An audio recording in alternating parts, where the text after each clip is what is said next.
तुम्हाला मी काम केलेलं नको आहे ना तिथे? ठीक आहे बघू, पण रिक्वेस्ट आहे 2 दिवस थांबा प्लीज. शनुबीजी मला काही माहित नाही. This is the last chance to win this war. Please नाही म्हणू नकोस प्लीज.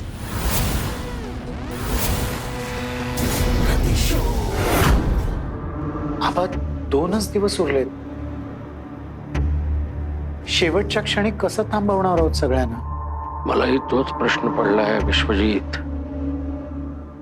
पालेकर इंडस्ट्रीच्या गादीवर बसवणं तुला सोपं नव्हतं याचा अंदाज होताच मला. लोकांच्या रोषालाही सामोरं जावं लागणार होतं. पण सत्यजित सगळे पैसे असे गायब करील तर मला अंदाजच आला नाही. नाही ठीक आहे, मी बघतो. वकिलाशी बोलतो मी. थ्रू नोटीसच पाठवतो त्याला. आपण लिगली अजूनही तोच एमडी आहे आणि तो ते सगळे पैसे हवे तसे हवे तिथे फिरवू शकतो. शक्यच नाही. त्याला एकट्याला हे पैसे वापरता येणारच नाहीत. कोर्टाची पायरी त्याला चढावीच लागणार. त्यानं पैसे हडपल्याची तक्रार करावीच लागणार मला. ठीक आहे, त्याला वेळ किती जाईल हे सांगता येत नाही, पण मी तो पैसा सोडणार नाही. आबा अहो आधीच खूप अडचणी येत आहेत. हे आता सत्यजितने सगळेच पैसे फिरवलेत. आपल्याकडे एक दमडी नाही आहे. आणि दुसरं म्हणजे सगळे लोक अडून बसलेत की त्यांना तृतीयपंथी एक एमडी म्हणून नको आहे. नाही, माझंच चुकलं. कंपनीच्या स्टाफमध्ये किंवा कंपनीमध्ये आपला एक माणूस पेरायलाच हवा होता. कसं आहे, सगळेजण सत्यजितच्या बाजूनच बोलणारी लोक आहेत. पण आबा त्याने काय झालं असतं?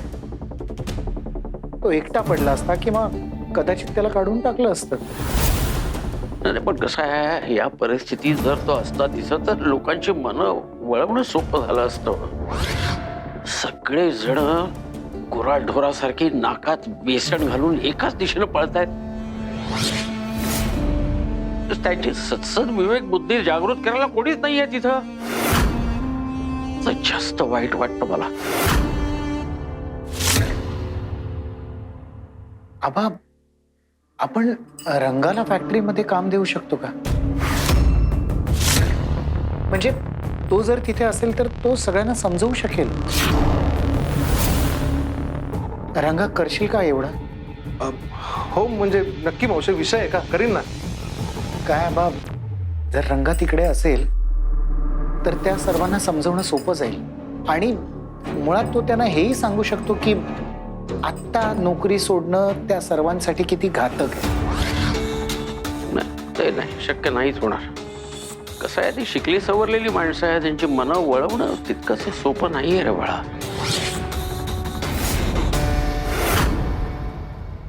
साहेब, आपल्याकडे कल्पना आहे. जर का मी युनियन मध्ये सामील झालो तर कदाचित मावशी हे सगळं शक्य होईल. म्हणजे मी जर का युनियन लीडर झालो तर सगळ्यांनाच आपलं ऐकावं लागेल ना. आणि युनियन मध्ये आपल्या खास ओळखी आहेत, आपण बोलू शकतो त्यांच्याशी. ठीक आहे, बघा हेही प्रयत्न करून सगळे दरवाजे ठोठावलेच पाहिजे. जो उघडेल तो उघडेल. रंगा, तुझ्या ओळखीचे जे कोणी लोक आहेत त्यांना लवकरात लवकर जाऊन भेट आणि लवकर काम सुरू कर. मावशी काळजी करू नकोस, मी उद्याच भेटतो सगळ्यांना. उद्या का? आत्ताच जा ना. नाही मावशी, आज नाही. तू आत्ता एकटी आहेस आणि आत्ता तुला एकटीला सोडून मी कुठेही जाणार नाही. काहीही झालं तरी मी उद्या भेटतो, काळजी करू नकोस. बरं झालं त्यावरनं आठवलं. आबा ते सिक्युरिटीचे पैसे भरायचे होते ते भरलेत का तुम्ही? तर खिशात एक दमडा नाही, कुठून भरणार मी? मग मी मानेंना फोन करून सांगते की आत्ता शक्य नाहीये, तेव्हा सिक्युरिटी नको आम्हाला.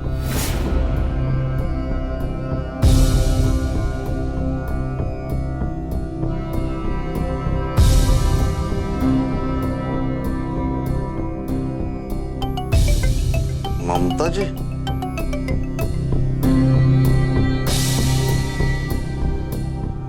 हा ममताजी बोला.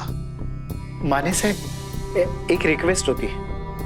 सध्या आम्हाला सिक्युरिटीचे पैसे भरणं शक्य नाही आहे. तर तुम्ही तुमच्या माणसाला परत बोलवून घेता का प्लीज? होत्या तर शिर्केनं सांगतोच जायला. बरं सांगतो. ममताजी थांबा थांबा थांबा अहो, का थोड्या पैशासाठी स्वतःच्या जीवाशी खेळ करताय? अहो मी तुम्हाला आपलं मानतो. एक आतली गोष्ट सांगतो, मला ना टीप मिळाली आहे, तुमच्या जीवाला धोका आहे. अहो म्हणून तर एवढ्या सगळ्या पटापट हालचाली केल्या ना. प्रश्न कशाचा आहे? पैशाचा ना. नका काळजी करू, मी भरतो पैसे. बस तुम्ही सिक्युरिटी राहू द्या. नाही तुमचं तसं बरोबर आहे, पण काय आहे की छोटी मोठी रक्कम नाहीये ना. महिन्याला लाखभर रुपये मी आत्ता अचानक कुठून आणू? ममताजी पुन्हा तसंच बोलताय, मला परक का समजताय तुम्ही? मी भरतो म्हणालो ना. आणि मी म्हणजे माझ्या शब्दाखातर असे बरेच लोक आहेत जे पैसे भरायला तयार आहेत, खास करून तुमच्यासाठी. हा म्हणजे तुमच्याकडे आले की द्या परत ना त्यांना, त्यात काय. ठीक आहे, आता तुम्ही म्हणताय तर हरकत नाही. तसे येतील काही दिवसात पैसे. आले की मी लगेच देऊन टाकीन. आरामात आरामात द्या, काही घाई नाही, आरामात द्या. हा तुमचा जीव महत्वाचा आहे. मला आपलं माना, तुमच्या रक्षणासाठी मी सदैव तयार आहे. हा पण ती सिक्युरिटी राहू दे. थँक्यू माने साहेब. काय काय म्हणताय? माने म्हणतायत की आत्ता ते दुसऱ्या कोणाला तरी पैसे भरायला सांगतील आणि आपल्याकडे पैसे आले की आपण परत देऊ त्यांना. आबा ह्या गोष्टीचं बरं वाटतंय की आजही या जगात अशी माणसं आहेत जे स्वतःच्या आधी दुसऱ्याचा विचार करतात.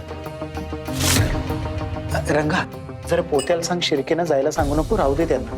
देवा देवा देवा अहो ते पोत्या तू शिर्केनं जायला सांगितलं नाहीस ना? अहो त्यांना भेटायच्या आधीच ती अवदसा भेटली नव. पण शर्मिष्ठावरती तो ऑफिस मध्ये बसल्या, मला म्हणली ममताजीसने भेटायचंय. बघ काय म्हणते ते. फक्त तिच्याशी बोलताना शब्दाचा वापर जपून करा. महाविलंदर बदमाश बाई आहे ती. कधी कोणाला शब्दात पकडेल सांगता येत नाही. बघते.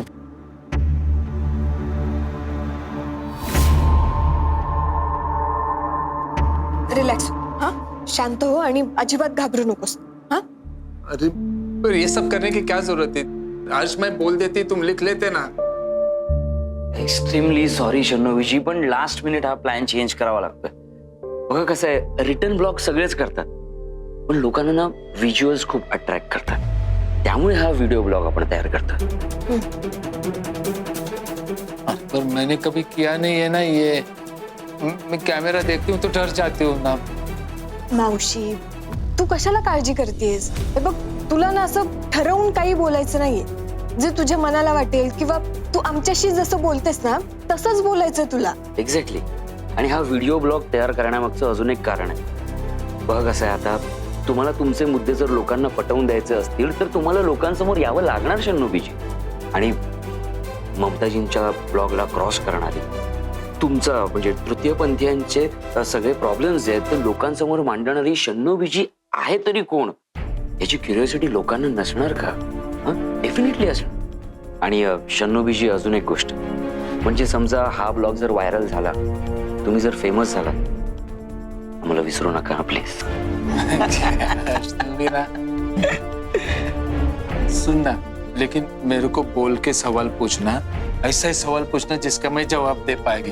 क्या मैं पहली बार कर रहे हैं ना ये सब. मावशी हे बघ कुठले प्रश्न विचारणारे, काय उत्तर द्यायचं याचा विचार नको करूस. आपण हे कशासाठी करतोय? आपल्याला आईला न्याय मिळवून द्यायचं, बरोबर? त्या ब्लॉग मध्ये किती चुकीचं लिहिलंय, आईबद्दल किती चुकीची माहिती आहे हे तुला सांगायचं, एवढंच. फायनली करायचा सुरू. हा करूया ना, मस्त एकदम. ऑल द बेस्ट मावशी. शर्णवीजी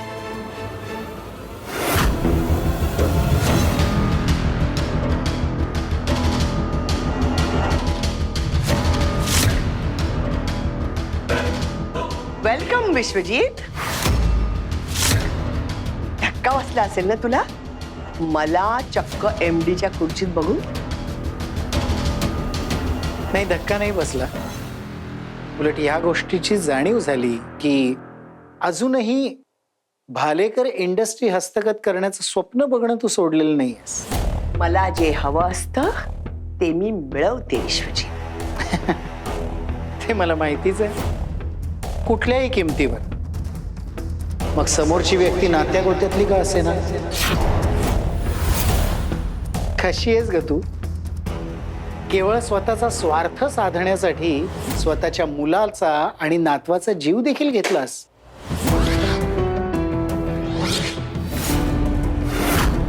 हे असले आरोप मी कधीच सहन करणार नाही विश्वजीत. माझ्या शंतनूचा जीव तू घेतलायस माझी पूर्ण खात्री आहे. का करीन मी शंतनूचा खून? विचार कर ना. अगं माझ्या मुलीचं म्हणजे दिशाचं त्याच्याशी लग्न व्हावं अशी माझी इच्छा होती ना. मग का मारेन? तुला त्यांचं लग्न मान्य नव्हतं. तुझ्या मनाला एकदाही हा विचार शिवला नाही का ग की स्वतःच्याच नातवाच्या सुखाआड आपण येतोय म्हणून? इतक्या खालच्या पातळीला गेलीस की त्याच्यावर नजर ठेवलीस. मला तर असा संशय आहे की केवळ मला अडकवण्यासाठी सत्तारला हाताशी घेऊन तूच शंतनूला मारलेस.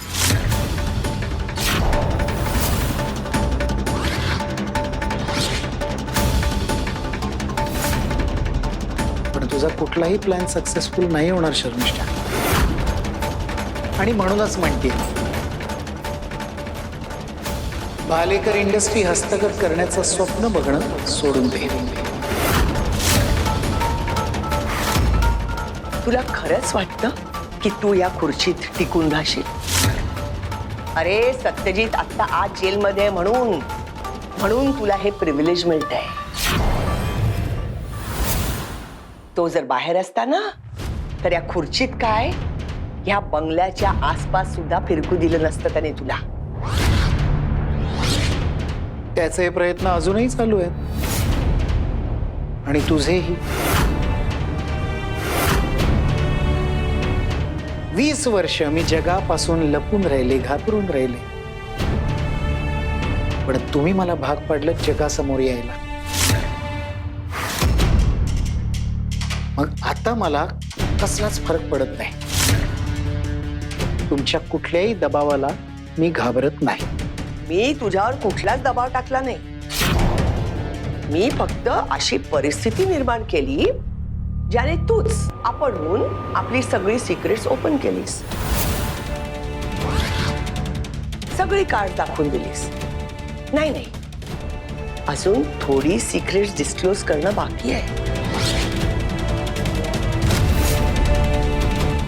त्यातलं सगळ्यात महत्वाचं हे की विश्वजित भालेकर हा खरोखरच तृतीयपंथी आहे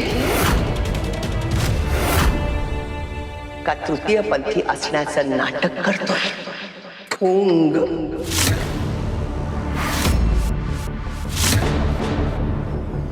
तुला खरंच असं वाटतंय का ग की मी नाटक करते? मग जाऊन सांग, ओरडून सांग जगाला. मलाही बघायचंय कोण विश्वास ठेवतं तुझ्यावर. ही गोष्ट काही दिवसापूर्वी केली असतीस ना तर कदाचित कोणीतरी ऐकलं असतं तुझं. पण आता कोणाला काहीही फरक पडणार नाही. मग याचे परिणाम भोगायला तयार राहा. कारण फॅक्टरीचा स्टाफ, भालेकर इंडस्ट्रीजचे वेंडर्स, वर्कर्स, पार्टनर्स कोणीही तुला सपोर्ट करायला तयार नाहीये. आणि तरी सुद्धा तुला त्या MDच्या खुर्चीला चिकटून बसायचं असेल ना तर भालेकर इंडस्ट्रीज मधली माझी इन्व्हेस्टमेंट मला परत हवी आहे. नाहीतर त्या इन्व्हेस्टमेंटच्या किमतीचा भाग मी अक्वायर करणार लीगली. आणि हे फक्त माझंच मत नाहीये, सगळे इन्व्हेस्टर्स सहमत आहेत. कोणालाच एका तृतीयपंथीच्या कंपनीत इन्व्हेस्टमेंट करायची नाहीये. तेव्हा जर तुला असं वाटत असेल ना की आपण तृतीयपंथी आहोत, आपण सिंपती गोळा करू, त्याचं भांडवल करू, तर तसं काहीही होणार नाहीये विश्वजीत, समजलं?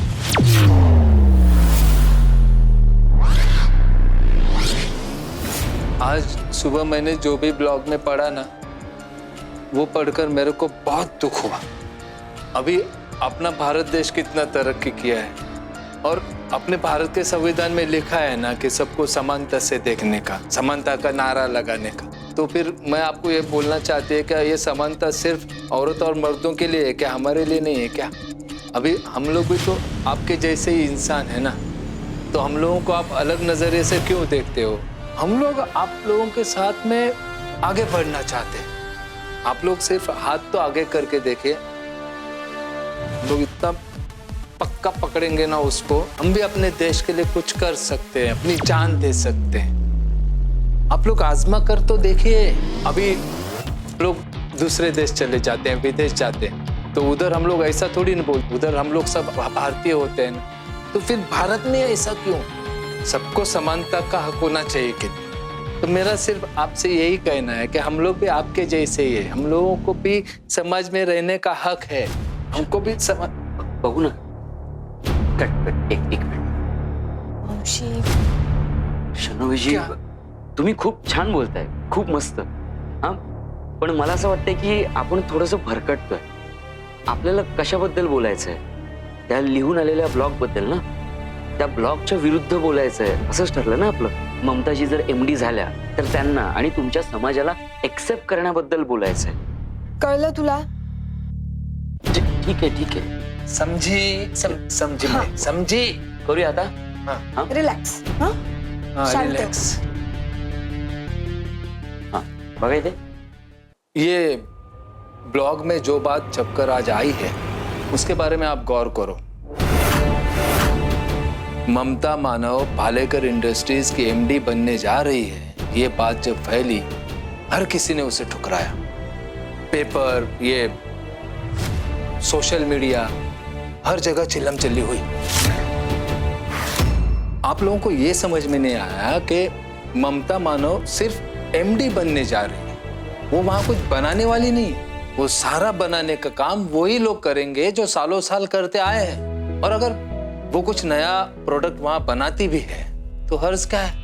आप लोगों को उसे सपोर्ट करना चाहिए, क्योंकि वो अपने पेट के लिए करेगी जैसे आप लोग करते हो। खैर छोड़ो, आप लोगों को एक बात समझनी चाहिए कि ममता मानव वहां जाकर सिर्फ मालिक बनने वाली। आप लोगों को तृतीय पंथी के हाथ की बनी शायद कोई चीज पसंद नहीं, लेकिन आप लोगों के घर पर जब कोई बच्चा पैदा होता है ना, तो यही तृतीय पंथी आप शगुन के तौर पर घर पर बुलाते हैं। ऐसी कितनी चीजें हैं जो बहुत बहुत गंदी तरीके से बनाई जाती है, लेकिन वो सब आपको चल जाता है। लेकिन एक तृतीय पंथी का MD बनना आपको पसंद नहीं, ऐतराज है आप। अरे बाबा, वो सिर्फ MD बनने वाली है, कंपनी का पैसा अपने हाथ में रखेगी और जैसे जैसे जरूरत पड़े वो देती जाएगी। कोई नया प्रोडक्ट बनाने वाली नहीं है, जो है वो वैसा के वैसा ही रहेगा, कुछ बदलने वाला नहीं है। मुझे एक बात बताओ, आज जब कोई औरत रिक्शा चलाती है, गाड़ी चलाती है, यहाँ तक कि हवाई जहाज चलाती है, तो आप लोग तालियां बजाते हैं। कोई औरत जब आर्मी ज्वाइन करते हैं तो आप लोग उसकी आरती उतारते हो। क्या यही हालात पहले थे? इस समाज ने कभी इस चीज को स्वीकार किया था? नहीं ना। लेकिन वक्त के चलते, हालात को देखते, ये आप ही लोग हो जिन्होंने इसे स्वीकार किया। तो हमें क्यों नहीं स्वीकार कर रहे? यापुढे काय करायचं ते तू ठरव. जर ममता म्हणून तुला MDच्या खुर्चीला चिकटून राहायचं असेल तर माझी इन्व्हेस्टमेंट मला परत कर. पण जर विश्वजीत बनून तू ह्या MDच्या खुर्चीवर बसशील तर मी तुला सपोर्ट करायचा विचार करेन. The ball is in your court now. निघते मी.